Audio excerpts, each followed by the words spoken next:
To the Monday, April 25th Selectmen's meeting. Do some introductions. Tonight we have a full board and our recording secretary, Kelly Bigos, our town manager, Tom Wooden, and Selectmen Tricia Warren, Wendy Wolf, myself, Denise Griffin, Bill Hamblin, and Russ Hoffman. So, Tom, let's move on to town manager announcements. Thank you. Well, I think the first thing we ought to acknowledge this evening is that tonight is Bill Hamlin's final meeting as a selectman after, I believe it was 6 years. 6 years, yeah. And, But who's counting? Thank you. Yeah, thank you very much for all your service for the last 6 years, and I hope that Here, we I'm passing continue hankies. to work together on the planning board. I look forward to that. So thank you, Bill. Just another reminder.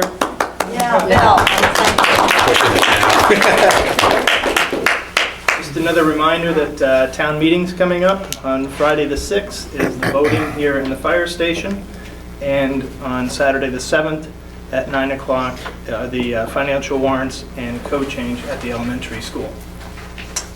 I thought it was worth repeating also something about one of our own recently who was recognized, and that is Larry Brown. Was recently recognized at the annual YMCA dinner and awarded a Character Development Award presented from one of the students, Hannah Morley. I think Larry is certainly very deserving of all he does for the community.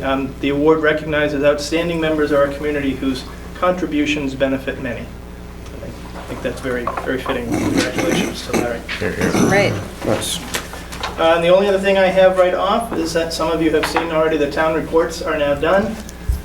We received them today, and Public Works has been delivering them for most of the day. We have some extras up back, and we'll have cases of them here all through the season until they run out, if they do. But that's all I have for announcements at the moment. Great, thanks, Tom. Julia, financials. We have before you the revenue expense sheets. Total revenue was paid $7,632,177. Total expenses $5,981,187. Does anyone have any questions about the revenue expenses? As you can see, we are still trending with the revenue increased roughly about 3.2% in comparison to this time last year. And the expenses are down around 7.2%. So the tax collection is about 96 as of today's date. Wow. We're doing well with the tax collection.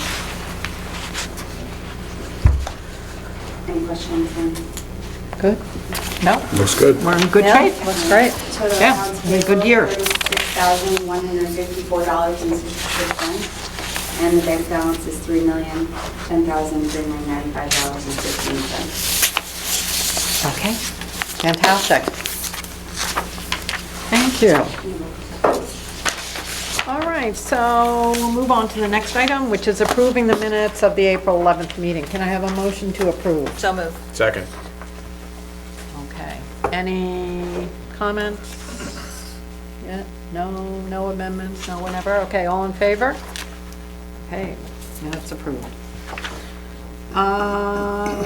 So, it's that time of year when we need to renew some licensees. So let's start out with liquor license renewals.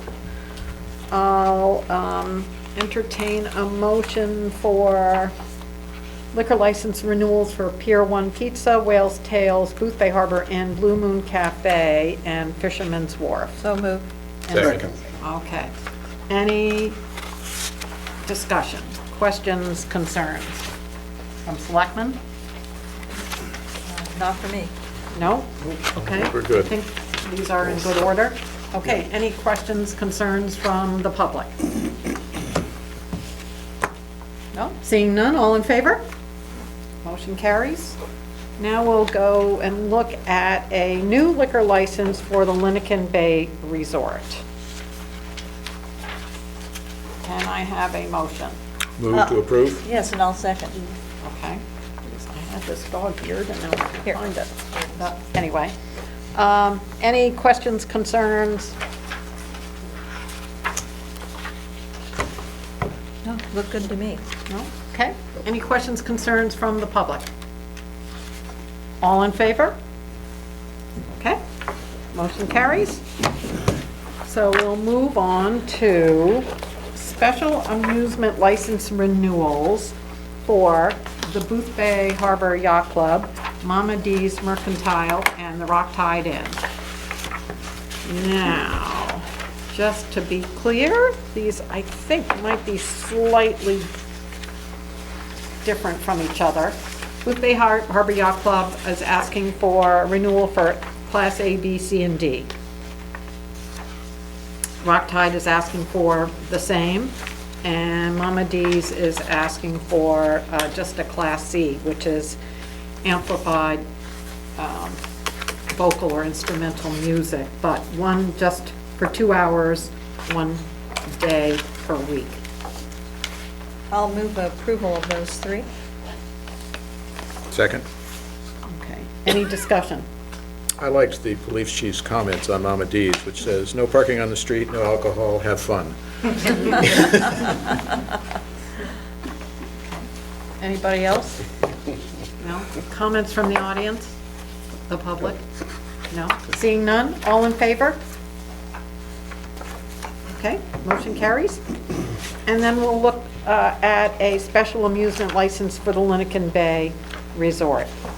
And they're requesting unamplified vocal or instrumental music, Class A, outdoors from 11 to 3, and amplified indoors 7 to 10 p.m.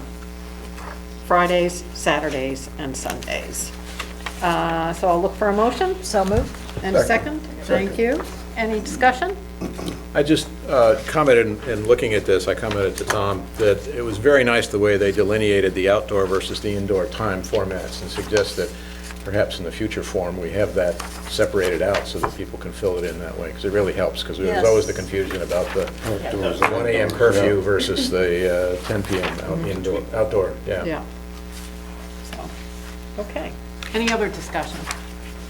Any comments, questions from the public? All right, seeing none, all in favor? Motion carries. And then The new victular. lastly, was it here? I didn't see it. We have a new victualer's license for Lincoln Bay Resort. Move that we approve. And- Second. Okay. Any questions, concerns? Not from me. No, I think the prior owners had one, so it's not, Yeah, this is new, because it's new owners, I right, assume. new because of new owners, not new. No, any comments from the audience? Okay, all in favor? Motion carries. Okay, great, so we'll move on to old business. Congratulations to And- all. Yeah. Mr. Fonts, you're up. Hi, Bob Fox, Lincoln County Regional Planning Commission. Last meeting, we talked about an application, coastal communities grant application, and I hope you had a chance to take a look at the draft application. In the memo to you, I revised the budget. The county commissioner gave me permission to use some funds, in-kind funds for matching, because I was concerned about the budget. So the budget now would be $33,000 for the entire project, plus $2,000 of my time, which is already funded. $30,000 for consultant, and I think $2,000 or $3,000 for other items. So what I asked you to do is take a look at that. And this project, again, is, we are looking at the potential impact of flooding of a 1% storm, which is the old 100-year storm, in the harbor area. And that's based on the past. It's not looking forward to things such as perhaps changing sea levels due to climate change. So we're focusing in on the 100-year storm, or the 1% storm. Very accurate information. It's all based on LiDAR, and it's a recent FEMA flood study. And I guess if you have any comments or changes or edits, I'd be happy to take those, and I would like, if you're all set with it, I would like permission to submit the application to the state. Yeah, Yeah, it go looks ahead. good. No, no. This is very simple. In the project partners, you say Lincoln County. Who does that mean? Well, they provided, the Lincoln County Commission, Okay. so they provided that, you know, allowed them to use that funding, so they strongly endorse the project. Okay. Thank you. I appreciate that. Hi, Bob, I was, the application is focused on buildings and structures. And do roads and bridges come into that as well? I don't think there's any bridges that are impacted. Well, I guess I'm Roads- thinking mostly roads about are- causeways in way of West Harbor Pond. Yes, it doesn't go out, it ends, the western town end here. would be around just before the wastewater treatment plant. You know, I think it'd probably be useful, I'd like to pass one thing out for you. Okay. As I said, this is focused on the flood maps, which are all based on past, you know. Right. So what I did is, we've got a joint project with Bowdoin College. And what we're trying to do, we've got all these new flood maps. And what we try to do then is say, okay, with these new flood maps, what happens if sea level does go up for whatever reason? So what I've got some maps that were produced, I'll just pass these out. The map I'm showing is the 100-year or 1% storm Thank you. flood level. Thanks. So everything in blue, if anyone's interested, everything in blue is the area that would be inundated with a 1% storm. That's the existing situation. And that's the same level that you would see in that little diagram I showed, I included in the application. What this is the same map, but what it does, the light blue area, the very light blue area is the 1% storm. The darker blue area is the additional area that would be inundated with 1 foot of sea level rise. And then the pink area is the area that would be inundated by 3 feet of sea level rise. So, you know, what I try to do on this project, I'm trying to keep it conservative. And that's why I was focusing in on the existing flood maps that are basically, I don't know about Boothbay Harbor, but the flood map, the flood levels in Further upriver, Damerscott and Newcastle are based on the February 1978 storm. Right. So it's real. But if we were to look forward a bit, and maybe we'll do this in the next iteration of the project, there are some other areas that could be impacted by increases in sea level. And if you know where the wastewater treatment plant is, which is on the left side of that project, you can see that that whole area is affected. And that's one of the reasons we've got that wastewater treatment plant study going on now. And that study does take into account sea level rise. This is a specific area. So I guess I just wanted to say that we're not, in this case, even though I'm a big proponent of addressing sea level rise, I thought maybe this first approach, because we're going to be dealing with a lot of private property owners, maybe it's best to just take a conservative point of view on this, unless you feel otherwise. So, Bob, on this map, the one with the 3 feet Yeah. level rise, it looks like the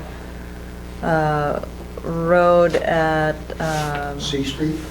I guess, C Street Yeah. would be affected. That's the Oh, yeah. only roadway Yeah. that looks like, and that would be with the pretty high Yeah. sea now, level rise. Again, this is storm related, so it's Yeah. not like you see the pink, then C Street's going to be under, Yes. you know, forever.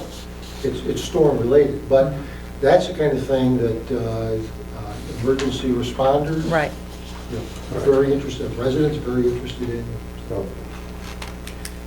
Well, I have a question that's probably getting ahead of ourselves here, but in looking at what the vulnerabilities might be along our waterfront, it struck me that perhaps the biggest vulnerability we may have is the electrical and service as well as the sewer service.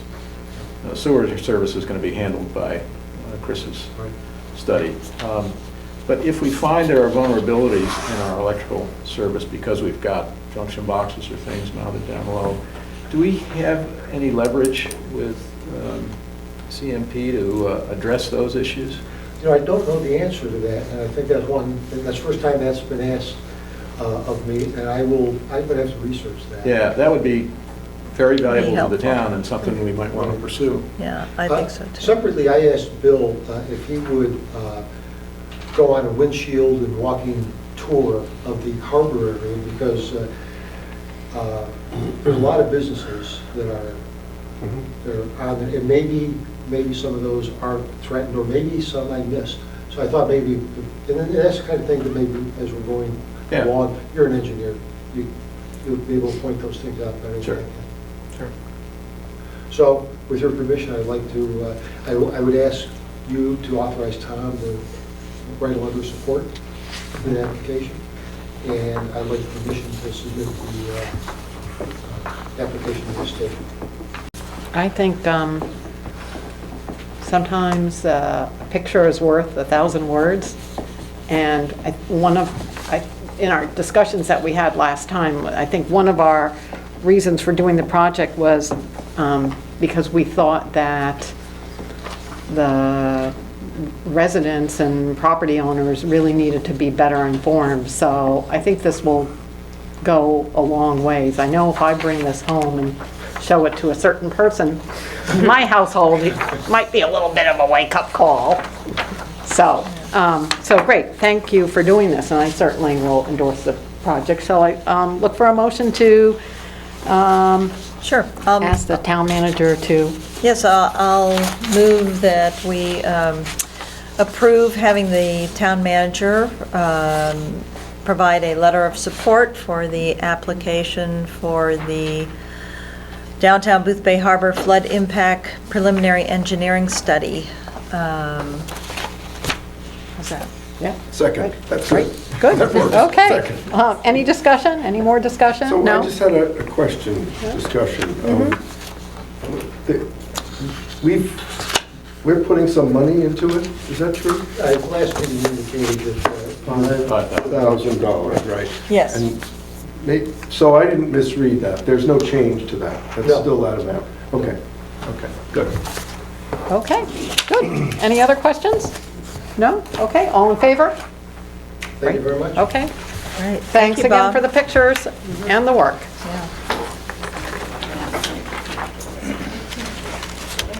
All right, great. Let's see, we have a Wharfs and Weirs application on Isle of Springs to approve. Do you want to run us through that, Bill? Sure. Lauren's here, maybe she should. Oh, Lauren, hi. Yeah. So I'm representing Isle of Springs, and Pam works at Isle of Springs, so she might also be able to answer questions. They're just proposing to increase the size of or add floats to their existing pier. And they're planning to add 3 floats that altogether will be 80 feet long by 5 to the southeast side of their float. And then, continuing their string of floats. And then there will be 6 finger piers added off of that, each of them 20 by 5 feet, 3 on each side. And the outer ones, and there'll be one other place where there'll be some support pilings just to keep the floats from moving around. So we have the DEP and Army Corps approvals as well as the submerged lands.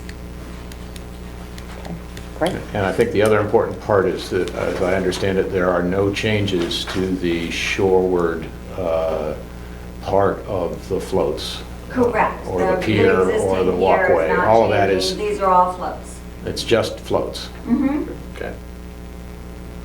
So it'll be more slip spaces. They've had quite a long waiting list, and their pier is undersized for the number of users, so they're anxious to get this project moving. Well, I'm quite familiar with that area. I don't think there's any reason why those floats can't go in. I don't think they would impinge upon anything, or perhaps except that one mooring that I think I noted to you in email. Yeah. And I would argue a little bit with your reply, which was, I think, you had estimated that the mooring would be about 35 feet from the floats. It wasn't just an estimate, we held a tape and went out by boat. Okay, good, good. So we measured it. And then you said, so it wouldn't need to be moved, but if I'm on a mooring and I've got a 10-foot pennant and a 20-foot boat, I'm too close to those floating docks, so I think that mooring would have to be moved. It would depend on the size of the boat that they put on it. Some people have larger boats, others just have boats that there wasn't room at the pier, on the float system. Yeah. So they've had to put them on moorings. We have a 19-footer that goes on a mooring buoy because we don't have. Right, and that's why my estimate was a 10-foot pennant and a 20-foot boat for 30 feet, which leaves you 5 feet from the floating piers. Right. So the other side of that was, well, when we were out there, they didn't feel it necessary, had to be moved, but the Island Association owns all the moorings. I was gonna, So that we was, can move them. Perfect. there we go, that was my next, So it's not an issue. that was my next question. Was unaware of how those moorings were managed. Right, so they're not if- privately, if they were- maybe it's the hardware is owned, but the space is managed. But the spacing is maintained and controlled by the Island pays for the Association. moorings and then they're reimbursed. Okay, there's plenty of room to move the mooring, that's not an issue at all. My recommendation is I think you'll need to move it, but if it's within your control, then I don't see any problem. Is the extension of the floats moving in front of any property owner that might So the object? island is all owned by the association. Okay, yep, So it's not private lots. okay. And there is one other private pier, which, I forget now, it's in the applications, what? East Shore. 800 feet away. It's way far away. Yeah. It's nowhere near that one. And it's privately owned as well, so. But all the rest of the island is owned, so it's not separate property owners. So basically, the entire association is okay with this?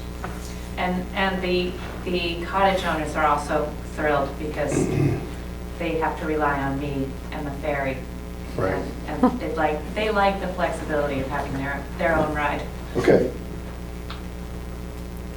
Oh, that all the applications would be so mutually agreed upon as these. So, Yes, it would make our lives so easy, isn't it? Okay, so. I'll move that we approve this. And I'll second it. Great, all right, all in favor?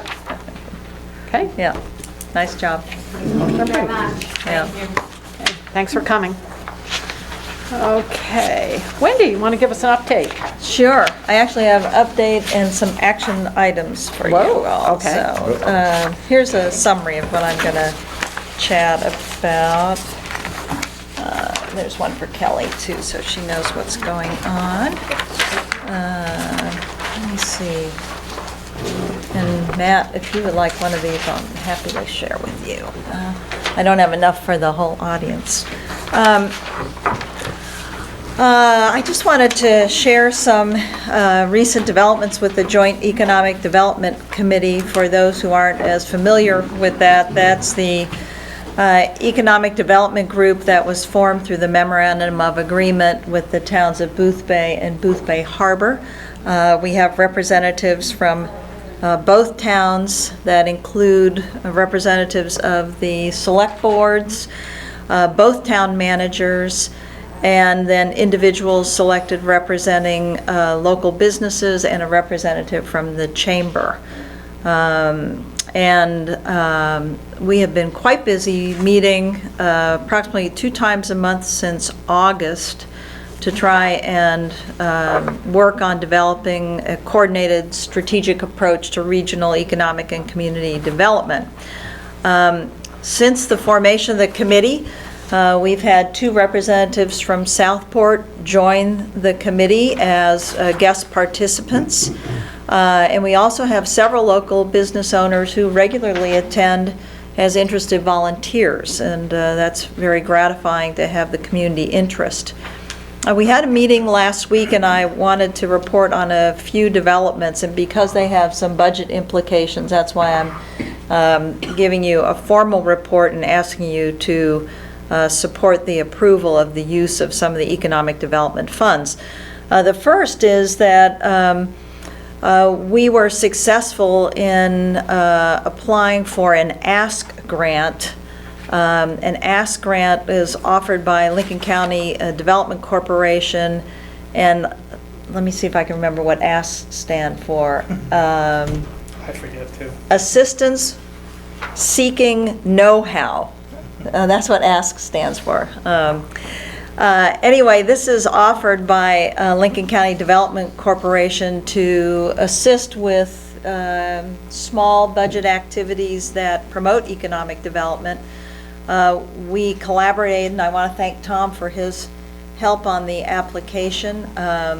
He provided the town sponsoring letter, and the intent of the application was to assist the Joint Economic Development Committee and the towns in engaging a consultant to help us with strategic wayfinding and signage. The intent of that is to really have someone knowledgeable with how to structure and plan where wayfinding should be placed and provide sort of standards and recommendations for strategic wayfinding throughout the region. So it would include Southport through Boothbay Harbor up to Boothbay, and then the entryway even in Edgecombe if the Edgecombe folks suggest that they're interested in participating in this, which I hope they will. Under the conditions of the ASK grant, we received $3,000 from Lincoln County Development Corporation, but there is a matching requirement that the local applicant has to provide $3,000 as well. Since we just received notification that our application was approved, we then are coming and asking for the board to approve the provision of the matching funds, which is $3,000 total, which I assume would be $1,500 from each town's portion of the allocation for economic development. One of the things we're very pleased about is that wayfinding and signage has been an issue that we've talked about a lot for a long time. I know that we've talked about it a lot here. This is a way to have some expert help to coordinate sort of the regional approach, and frankly gives us some help having both consistency and momentum to sort of get the process to completion.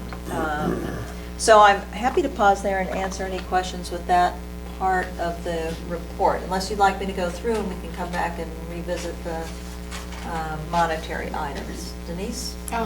No, I think let's just take them one at a time. And Okay. I think it's great. In fact, I'm thrilled that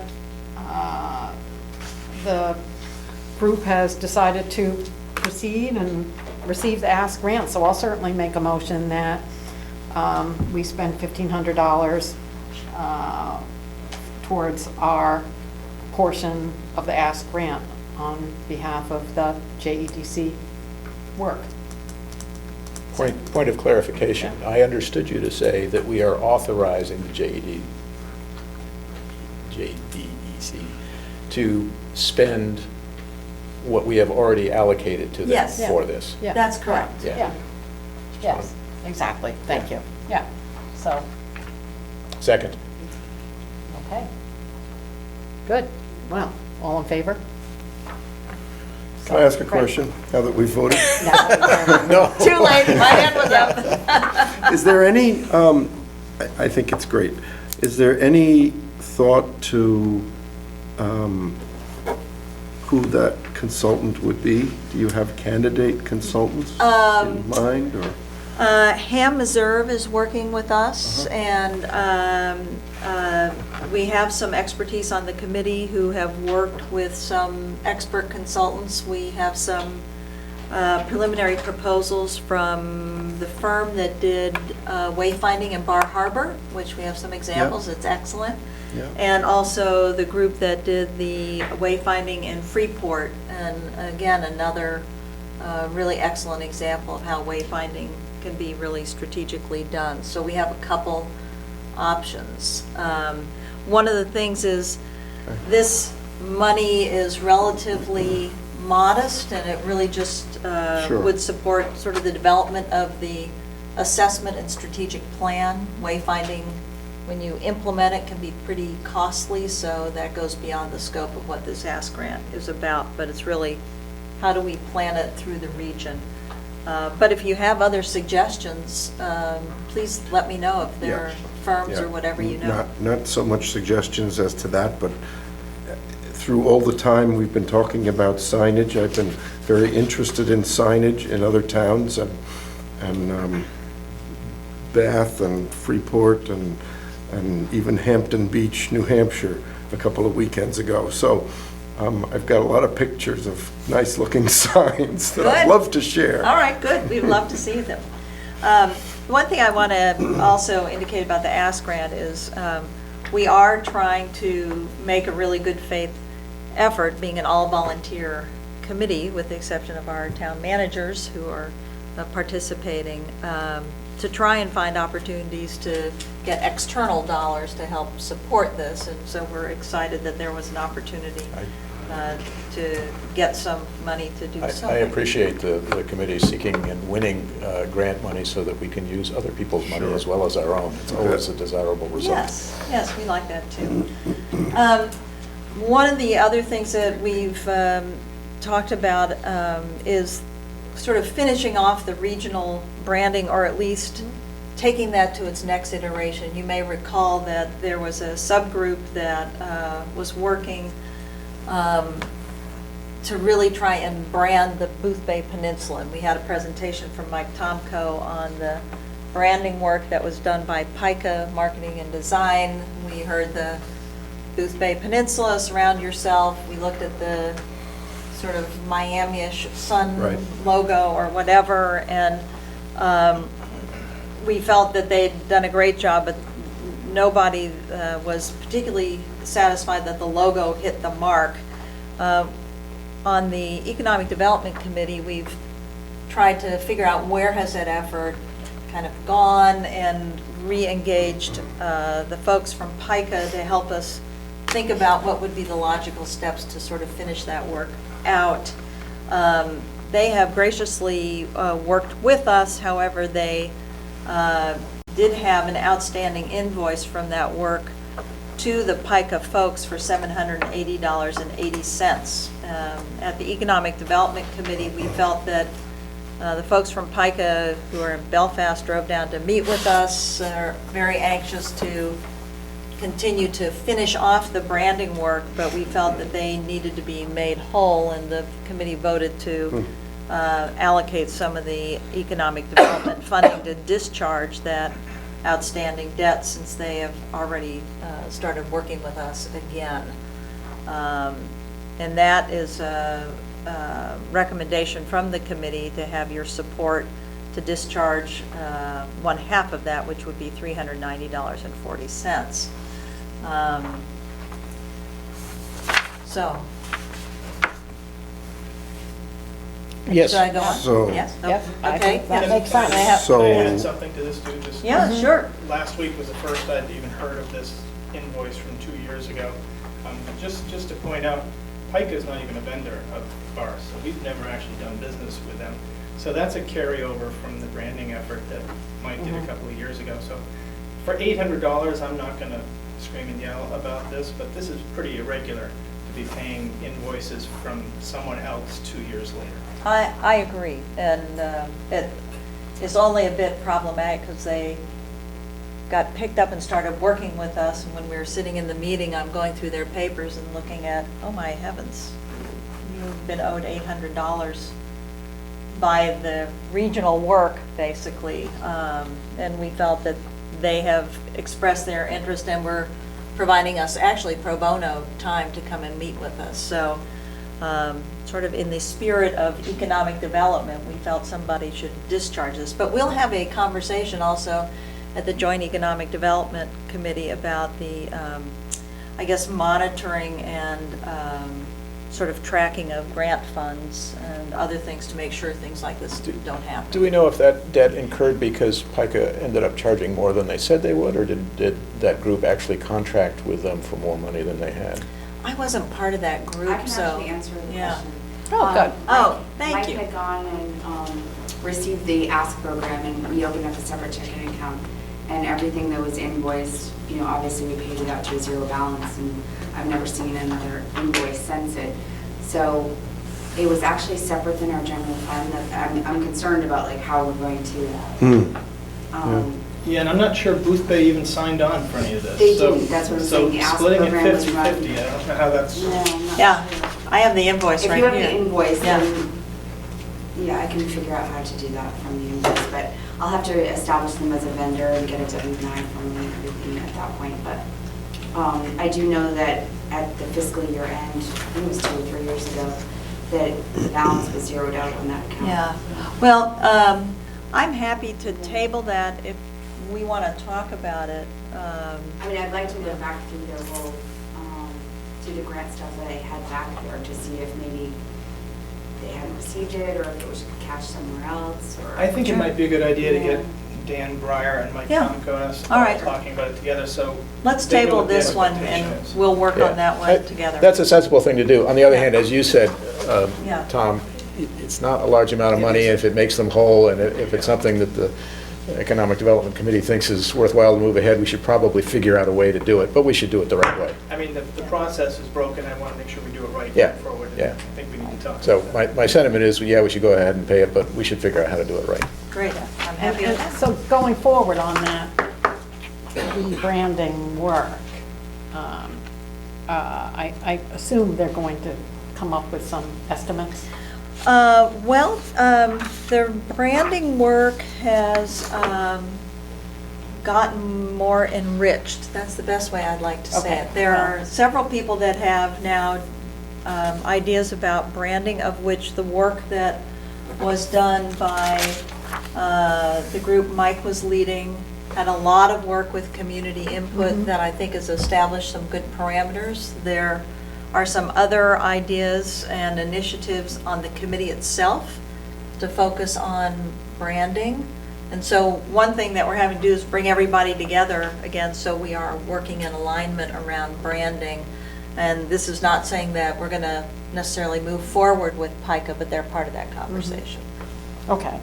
So And I that's guess a where I was conversation going- in development. No matter which way we go, I would imagine that at some point, there'll be some kind of a budget component for that developed.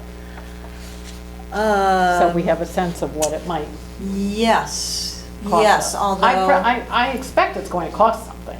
right, I would Not going to all be say, done for free. right, I would say Unlikely. there'd probably be two components of branding. Maybe some initial sort of drafting work to give us an idea of what the branding that everybody agrees on would look like. And then actually executing branding is a big ticket item that would go far beyond probably what the economic development budget is. And that's really not what we consider the economic development budget is for, is to then buy the, posters or the flags on Yeah, the yeah, poles. that's clearly not the, Right. not the Correct. Development Committee's charter. So, more to come on branding. So it's not clear to me what we've asked anybody to do in connection with this. I guess I heard, sounds like we're in favor of paying, but have we asked you, Tom, to meet with I think at Dan? this point, we know that we're in favor of paying it, but we want to have a meeting Yeah. with some representatives So from Boothbay do we before want to we make go through the some process. kind of a motion? Well, why don't we just table it at this point and come back to Okay. it? Because, I think we know where All we're right. leaning, we just want everybody at the same page. So you'll come back to us with the result of a discussion. Yeah.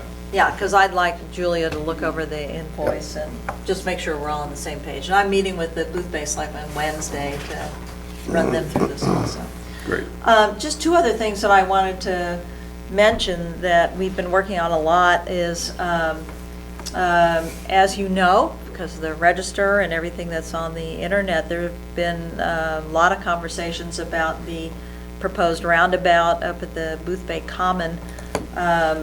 We actually, on the Joint Economic Development Committee, in several of our early meetings, talked about this area as one area of focus for the committee, acknowledging the traffic issues and, the fact that this is sort of the gateway into the peninsula area. We have spent a lot of time both reviewing the roundabout proposal, and the nearly all of the Joint Economic Development Committee members attended the 2 Boothbay Board of Selectmen meeting where they had the public input, and the meeting at the YMCA to hear from the consultants proposing the roundabout and representatives from MDOT. I think one of our roles on the Joint Economic Development Committee is that we acknowledge that there are significant traffic problems at the Boothbay Common. We felt that the consultant made a compelling case for the roundabout, but one of the things that we wanted to hear on the Economic Development Committee was ideas and comments from the public to make sure that we were both thinking about issues that might concern people and also hear how the consultants would respond to that. If you were at the meeting on April 13th, I think the consultants did a very good and fairly exhaustive job of taking every question raised by the public and trying to address that. And it was the consensus of the committee that, based on the work by the consultant and the information provided by the consultant and MDOT, that the Joint Economic Development Committee endorsed the action that the Boothbay Selectmen took of proceeding with the next phase of the roundabout development process.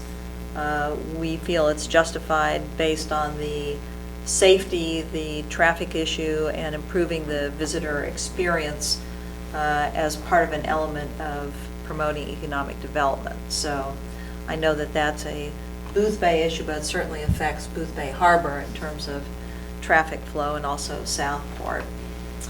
And then last, very exciting, we have spent a lot of time since the success of Gardens Aglow trying to figure out how we can help the businesses in the towns and the nonprofits and individuals who have holiday events, have those coordinated with the Botanical Gardens, Gardens Aglow, so that the people coming to Gardens Aglow know what's happening in the town, whether it's the Gingerbread Festival or where to eat, or if there's Harbor Lights, that they know that that's going on, and not only go to see Gardens Aglow, but then come down the rest of the peninsula to avail themselves of businesses and opportunities to shop in the harbor. We developed a request for proposals for a marketing and events consultant who would sort of honcho coordinating the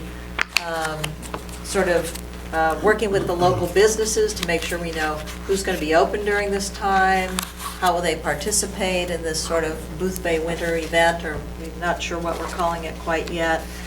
And then preparing sort of what we're calling a toolkit to help businesses know how to respond, to change their website, to link it to Gardens Aglow and vice versa, so that there's an easy flow of web traffic to highlight both the garden and the town resources. And in response to the marketing and event consultant request for proposals, we received 4 credible responses.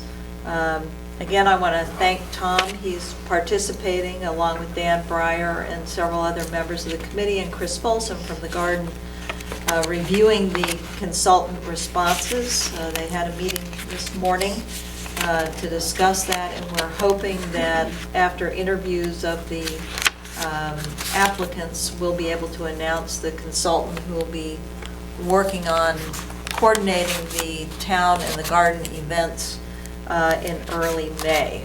And many of the businesses are quite excited by this. They really feel that it's going to help us all have a much more coordinated response during this extension of the shoulder season. So when the consultant is selected, we'll be coming back to you with a recommendation for a proposed funding level based on the consultant budget to assist with this. So Tom, did you want to add anything? No, I think you covered it pretty well. I mean, we 6 of us met this morning. We finalized questions, formalized the interview process, tweaked some of the questions based on what the RFP, what their replies said to us to sort of tailor-made these to work if we had left some things out. We have one interview tomorrow, and the other three are in the process of being scheduled, so it's moving along nicely. Yeah, it's great. And I really want to thank Tom because,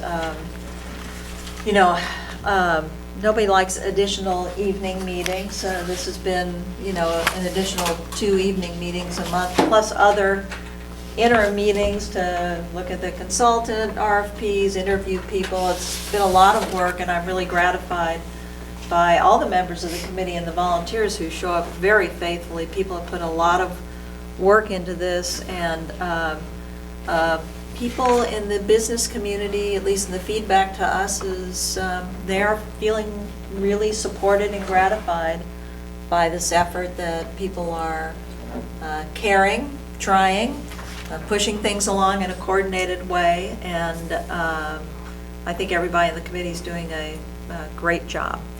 The one thing I will bring up is the individual who was appointed to represent the Boothbay Selectmen has stepped off the committee, so I'll be talking to the Boothbay Selectmen on Wednesday also about who they need to represent them, since I'm our representative from Boothbay Harbor here. So anyway, I'm happy to answer questions about any of this from you folks or anyone in the public. Thanks, great. Good stuff. I think we're starting to see some fruits of all your hard work. Just a Wrigley fun fact, too. It's very likely after the May town meeting that we'll have 2 selectmen from Boothbay Harbor on the Joint Economic Development Committee, since Mike Tomko is running unopposed. Just so you That's know. true. Yes, and we'll cross that Rubicon when we come to it, so. Anything from you folks? Good. Thank Okay, you. thanks, Wendy. So moving on, public forum. Any comments, questions from the public? Yes. Hi, my name is Mike Elkins. I am the owner of Coastal Shipping across the street here in the harbor. And I have a question about parking space directly in front of Coastal Shipping, and if it is possible to change that to a half-hour time limit. What I'm noticing with my customers is that they're not there very long. Occasionally, they may have an extra errand to run. But they have a very quick turnaround time for that space. And now it's marked 2 hours, and I think it would be beneficial to the business and to the community to have that as more of a loading, unloading zone. Where I get a lot of elderly people who come through, and I go out and help them bring the boxes in the store or whatever, but it certainly would be better than having that space, held by a 2-hour person. Is there a strong feeling or a process to do something like that? I think we have a process. Tom, do you want to speak to that? Well, I mean, the parking spaces are part of our ordinances as far as the time limits and so on and so forth. This comes up every year. I mean, some people don't think the parking times are long enough. Mm-hmm. Some think they're not long enough. I don't know where the happy medium is there. I mean, we have a parking shortage in town. So if we take away some of the spots that are relatively long-term, that sort of exasperates the problem by making it a loading zone and unloading zone. I can speak directly to that idea. Well, I mean, it's not up to me. I mean, it'd be up to the town to vote on. To answer your question, there is a process. Our ordinances delineate a bunch of different parking times, and then sections of the street are said to be, Schedule A, Schedule B, Schedule C, Schedule D, each which are half-hour, 1 hour, 2 hour, 4 hour So limitations. there are half-hour parking? I don't remember offhand I if they're don't think there are half-hour. any We don't have any 30-minute. We have 1 hour, though, I believe. Yeah, I think we have 2 and 4, don't we? No, there's more than just 2 and 4. Is there 3? Yeah. There's a 3. Yeah. Oh, Anyway, there is a structure in the ordinances, There was. but it does take a town meeting Okay. to enact that. Ooh. Okay. And I guess the other thing I would say is, I haven't been on the Board of Selectmen for a long time, but I suspect that it would be unprecedented to change a single spot. Yeah. Yeah. Well, I was going to be a little more bold, but I wanted to test the waters. I have checked with some of the merchants on the street, and they have similar feelings or are wouldn't oppose the idea. I would think it would be revenue positive if it were a half-hour space compared to an hour, and I think it would move more cars in and out through the process. You would actually free up parking for people who are, We unable don't to charge park for the now. spaces anyway. Those are just timed spaces. We don't charge them for those on the So there's street. no ticket enforcement if you're there too long? Well, if someone has a parking ticket, that's another thing, but we don't charge for the spaces. Right, that's the revenue. I thought that with the same enforcement cost, it could be, generate revenue from tickets. I prefer not to generate any revenue from tickets. Yes, actually, we have heard from other merchants about trying to avoid giving tickets Right. in the sense that that is a negative visitor Sure. experience, so that making a parking space a shorter time, increasing the chance of increased ticketing, might have a negative impact by making a not so pleasant visitor experience, so. You know, something I hear each summer is, and it doesn't happen all the time, but people will come in with a parking ticket for $15 and say, well, I knew I was in a 2-hour spot, but it was well worth the ticket because it's cheaper than anywhere else. So you have a half-hour spot, you're still likely to have people just park there to go out on a boat trip because the ticket doesn't bother them. So, That's a good point. And did you say that there is a loading, unloading zone or loading zone? In town, he was referring In to town? other places in town. Okay. So is it actually one spot that Well, you're, one looking spot to do is this? directly in front of your place? of our place, and we have, I would think that if you look at the driveways that are on both sides of the spot, it's a fairly large area that could be loading, unloading, and it would allow people to get in and out more easily. Also, a concern that I have is that the planning board was very interested in being sure that UPS and FedEx trucks were able to get off of the street. Having been there now since October and watched the process, I'm a little more concerned about having UPS and FedEx back out into the street than if they were able to pull straight in, load and unload, and go. So it's a concern that way as well. Okay. Well, I think the big issue here is that if we have to change the zoning ordinance, is it not, there's a process to coming up with the wording and publicizing it with the right amount of time and then holding the town meeting. So it's a long process. Not to say it can't be done, but it seems to me that it would require a little bit of effort and work to figure out exactly what we need to do before we kind of go down the road of that whole process. I don't think we're going to be able to get that in before Saturday, May 7th. No.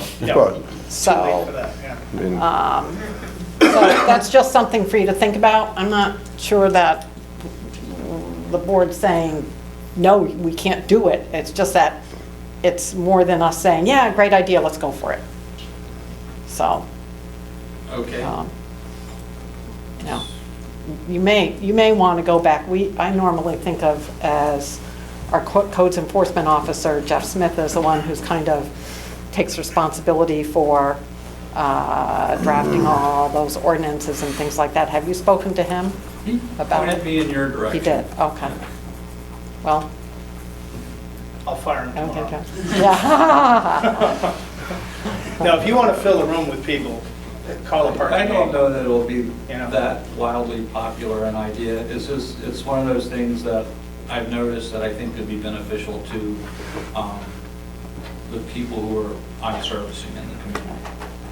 I think what the best thing to do would be, public forum is really supposed to be for items that are 2 minutes or less. So if we're going to need to have a big, long discussion about this, as Tom said, if you want to, bring some other people, if you want to create some volunteers who want to work on this issue, we're more than happy to entertain that. I mean, certainly, I think parking has come up as an issue in the Joint Economic Development Committee.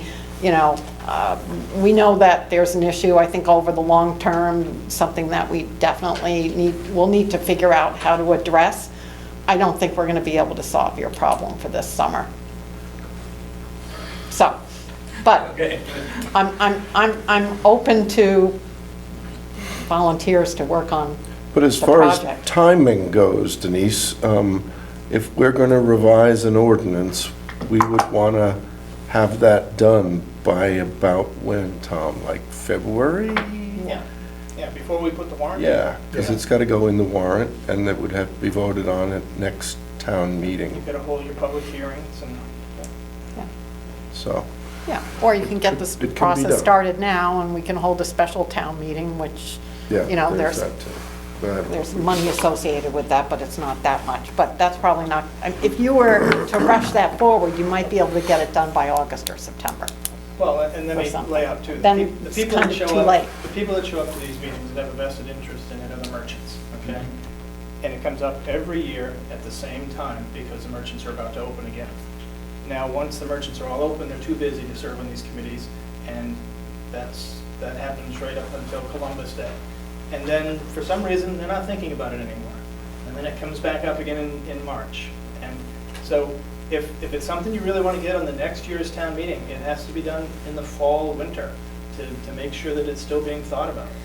Because Well, that's a good path to start with. Good, great. Thanks, Mike. Thanks. Yeah, thanks. Thanks for. Okay, anybody else, public forum items? No? Great. I will look for a motion to approve the warrants. So moved. Second? Second. Okay, all in favor, approving the warrants upon review? Okay, great. And then I will look for a motion to go into executive session under MRSA Title I, Chapter 13, 4056C, to discuss disposition of property. So moved. Okay, Second. all in favor? We'll go into executive session at 7:57.